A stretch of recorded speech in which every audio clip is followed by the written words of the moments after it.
Obviously, you were paying attention like the rest of us yesterday. Yes. Obviously, you, like the rest of us, took note when Michael Cohen basically said in open court, the president directed me to break the law. So I posed the question as I introduced you. What will Congress do about this? Do you think that alone is grounds for impeachment?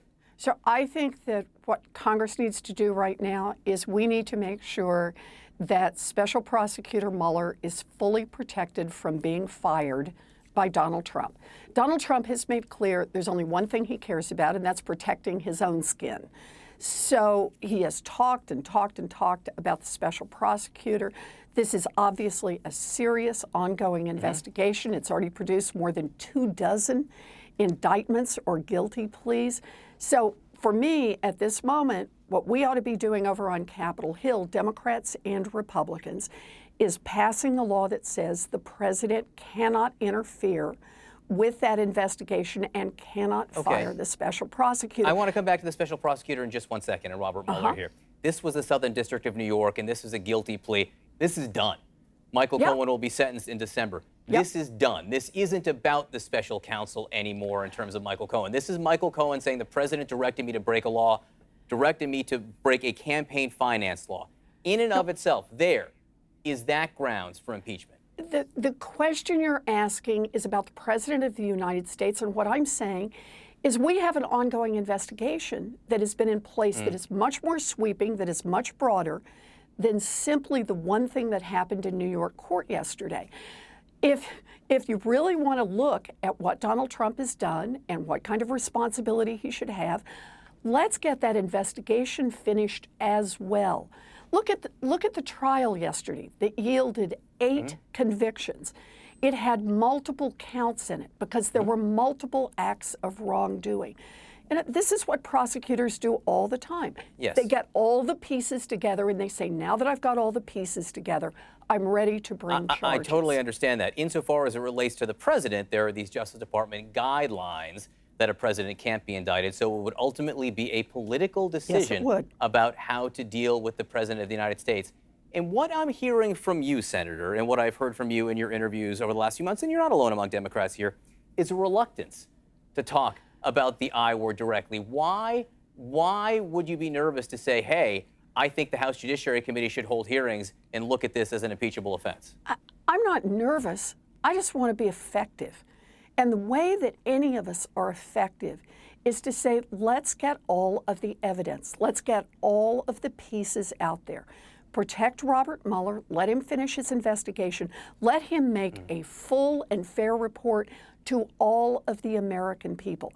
And when we've got that, then we can make a decision on what the appropriate next step is. There's a report in NBC News that there's essentially a Democratic, in case of emergency, break glass plan on what happens if the president does figure out a way to fire Robert Mueller here. Is that true, or are you party to that, and what would it be? Let me put it this way. I think there's no doubt that if the president fires Robert Mueller, he creates a constitutional crisis.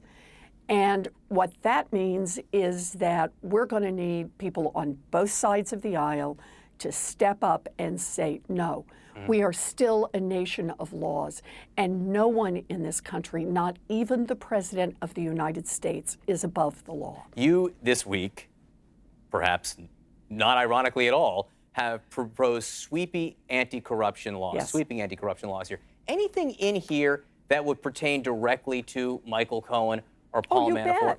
Absolutely. In fact, to both of them. Michael Cohen, one of the things that I propose in this bill is that we put a halt to the kind of influence peddling that Michael Cohen didn't get charged with because it is perfectly legal. That is, if Michael Cohen is going to take more than $500,000 from big companies like AT&T and Novartis, then he has to register as a lobbyist. And once he registers as a lobbyist under my law, every interaction he has with an elected official, that would mean the President of the United States, has to be noted on a calendar, and any pieces of paper or information that he gives them has to be disclosed. One of the consequences of that would be to try to shut down at least another piece of the influence peddling in Washington that has become so routine that big corporations say, oh, somebody new in office, let's figure out how we can spend our bazillion dollars to influence them. No, if people are going to be elected to public office, then by golly, they're supposed to be working in the public interest, not in the interest of people who can pay $500,000 for lobbyists. I want to ask you, over on the Manafort side, can I just say on that one, my bill says let's take some of the worst parts of lobbying and just make them flatly illegal. Foreign countries and foreign actors should not be able to hire Americans to lobby the United States government. If they want to lobby the United States government, if they want to influence the United States government, use your consul. That's what it's about. I want to get one last question in here because it is a story, a very important story in the news. It has to do with Molly Tibbetts, the young woman in Iowa who was murdered, her body believed to be found yesterday. A person has been charged with it. This person is an undocumented immigrant. Mike Pence and the president have suggested the immigration laws need to be stronger so that people like this man who was accused of this murder were not in the country. Your reaction?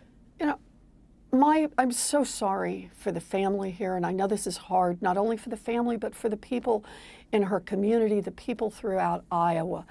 But one of the things we have to remember is we need an immigration system that is effective, that focuses on where real problems are. Last month, I went down to the border and I saw where children had been taken away from their mothers. I met with those mothers who had been lied to, who didn't know where their children were, who hadn't had a chance to talk to their children. And there was no plan for how they would be reunified with their children. I think we need immigration laws that focus on people who pose a real threat. And I don't think mamas and babies are the place that we should be spending our resources. Separating a mama from a baby does not make this country safer. Senator Elizabeth Warren from Massachusetts, thanks for being with us this morning. You bet.